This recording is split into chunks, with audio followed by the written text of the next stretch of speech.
It's April 17th, 1986, and another remarkable event is about to be uncovered by Arion, Rebecca, and Olly, the Retrospectors. So it's today in history in 1986 that one of the world's most peculiar wars came to a close after 335 years when the Dutch ambassador, Jonkheer Houdekoper, stepped out of his helicopter and announced that the Netherlands were no longer at war with, of all places, a tiny archipelago off the southwestern coast of Cornwall, the Isles of Scilly. Yeah, and Houdekoper joked, it must have been awful to know we could have attacked at any moment. As you can probably tell from that tongue-in-cheek remark and from the fact that photos of the Scilly Isles don't tend to show bomb craters and trenches strung with barbed wire all along them, you are correct in assuming that in 1986 there was no active state of conflict between the Scilly Isles and the Netherlands, and in fact there had never been a shot fired in all 335 years of the conflict. Yeah, but the intention was for this to have been a very serious declaration of war when it was made 335 years earlier. It's just that it got forgotten about for centuries. So to understand what was going on and why, apparently, the Isles of Scilly were at war with the Netherlands for centuries, you have to go back to 1651 and the English Civil War. So you've got the Roundheads versus the Cavaliers, as discussed in previous episodes, and also lots of historical books, everybody. But to keep it brief, we've got parliamentarians and Royalists. The Dutch are backing the parliamentarians, and this stung in the royal court because Britain had backed the Dutch during their War of Independence because Britain was Protestant and Spain was Catholic. So the Royalists, pissed off that the Dutch are supporting the parliamentarians, start robbing Dutch shipping lanes in the English Channel and ban them, Dutch boats, from British waters, which really escalated things because at that time, of course, British waters represented a sizable chunk of international ocean. Yeah, so the Dutch merchant navy was pretty upset about the fact that they'd started taking these quite substantial losses from the Royalist fleet that was now based in Scilly. The Royalists had basically been pushed further and further away from the capital and out towards Cornwall at first, and then ultimately the Royalist navy found itself based on the Isles of Scilly.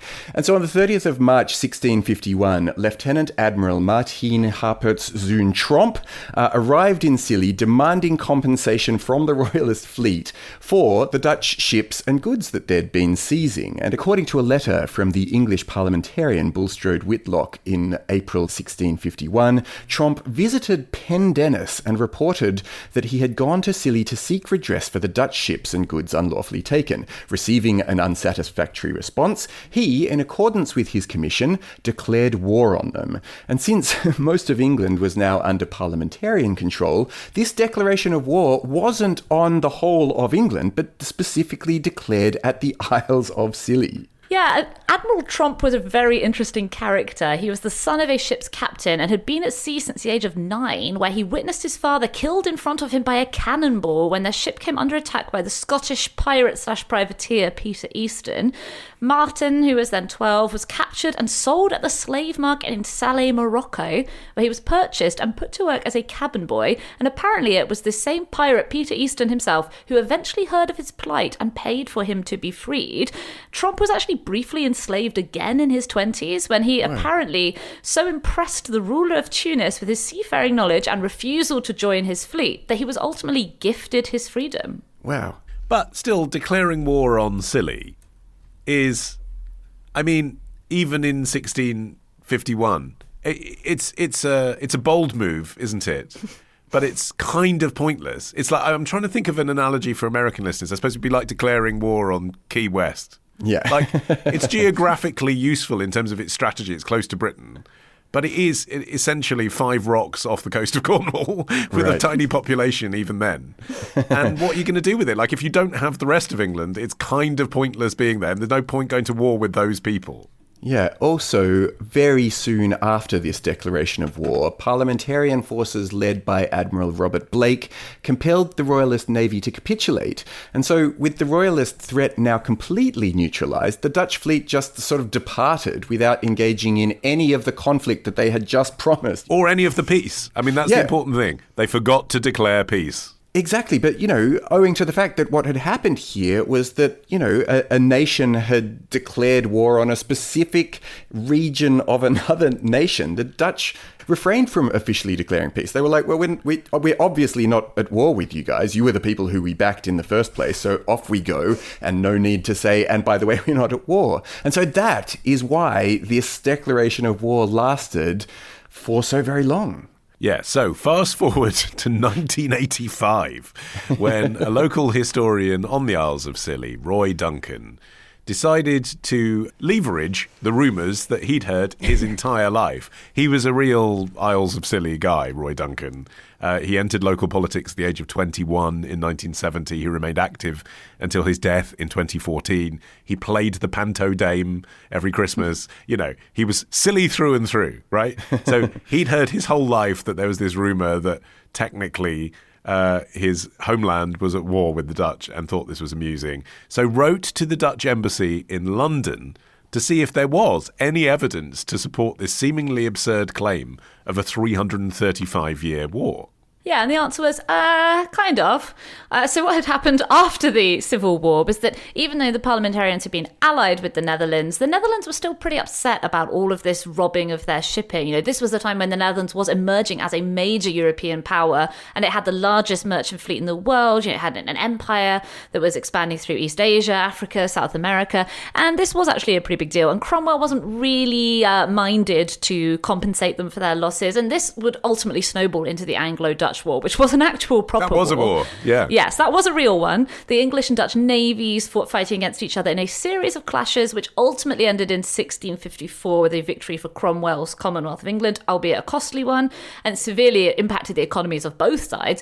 So both parties ended that war by signing the Treaty of Westminster, which crucially made no mention whatsoever of the apparent state of war over Scilly. There is some dispute about whether this was because there was actually no war at all. As an admiral, Trump would not ordinarily have the authority to unilaterally declare wars, although some claim he had been vested with that power by the Dutch government before he set out. Plus, the Scilly Isles are part of England. They're part of the Duchy of Cornwall. And while the Duke of Cornwall does enjoy various financial and legal privileges over the Isles, conducting wars independently of Britain is not one of them. So any treaty signed by the British government would also theoretically pertain to the Isles of Scilly. So on this day then, the Dutch ambassador, it was a big jolly. It was being reported by the international press. Weirdly, there's no footage of it, or at least there isn't any on YouTube. I mean, this must have been an Anne Finally story on the News at 10, but I can't it had a real Twin Towns energy. Exactly. Get the councillors over for a big party. I'm sure it was documented by visual media. But anyway, there are reports that are written up. The Dutch ambassador takes a 28-mile journey via helicopter from the southwest tip of England to the Isles of Scilly, carries a lavish scroll declaring that the state of war is terminated, and then takes part in this slightly ridiculous kind of transition ceremony. The signed declaration of peace remains on display in the council chambers in Hewtown on St Mary's Island. And this whole escapade has gone down in history as one of the world's most pointless wars.